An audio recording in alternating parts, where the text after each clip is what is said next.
చాలామంది వంటల్లో ఖచ్చితంగా వంట నూనె ఉపయోగిస్తుంటారు. కూరలు, ఫ్రై, స్నాక్స్, టిఫిన్లు, తాలింపు ఇలా అన్నింటికీ ఆయిల్ అవసరం.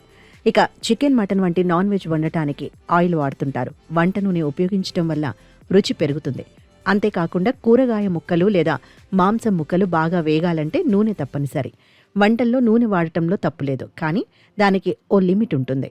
వంటల్లో మోతాదుకు మించి ఆయిల్ వాడితే ఆరోగ్య సమస్యలు తప్పవు అంటున్నారు నిపుణులు. కానీ ప్యాన్లో నెమ్మదిగా మరిగే నూనె గుండెకు హాని చేస్తుందని మీకు తెలుసా? ఈ రోజుల్లో గుండె సమస్యలు ఎక్కువైపోతున్నాయి. ముఖ్యంగా చాలామంది గుండెపోటు బారిన పడుతున్నారు.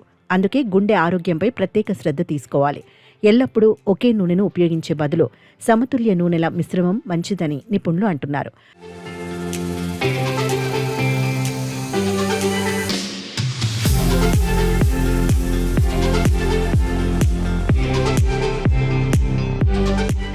రోజువారీ ఉపయోగానికి ఆవా లేదా వేరుశెనగ నూనె మంచిదని చెబుతున్నారు.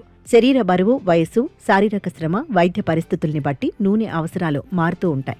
గుండె ఆరోగ్యానికి హాని కలిగించకుండా ఉండాలంటే నూనె వినియోగాన్ని పరిమితం చేయాలి. నూనె లేదా కొవ్వు అధికంగా ఉన్న ఆహారాన్ని తినటం వల్ల గుండె జబ్బులు, మధుమేహం, అధిక రక్తపోటు వంటి తీవ్రమైన ఆరోగ్య సమస్యలు వస్తాయి.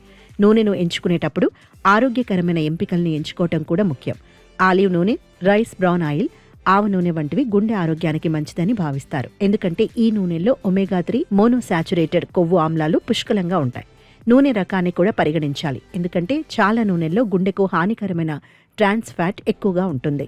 ఆరోగ్యంగా ఉన్నవారు రోజుకు 2 టేబుల్ స్పూన్స్ మాత్రమే తీసుకోవాలి. అంటే 25 నుంచి 30 మిల్లీలీటర్లు సరిపోతుంది. వారానికి సుమారు 150 నుంచి 170 మిల్లీలీటర్లు సరిపోతుంది.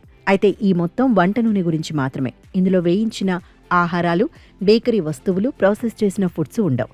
ఎందుకంటే ఆల్రెడీ వాటిలో ఎక్కువ మొత్తంలో ఆయిల్ కంటెంట్ ఉంటుంది. ఈ మొత్తం ఆరోగ్యానికి సురక్షితం. శరీరానికి అవసరమైన శక్తి పోషణను అందిస్తుంది. దీనికంటే ఎక్కువ నూనె తీసుకోవడం హానికరం. రోజువారీ ఉపయోగానికి ఆవా లేదా వేరుశెనగ నూనె మంచిదని చెబుతున్నారు. అప్పుడప్పుడు పరిమిత పరిమాణంలో రైస్ బ్రౌన్ ఆయిల్ లేదా పొద్దుతిరుగుడు నూనె మంచి ఆప్షన్ అంటున్నారు.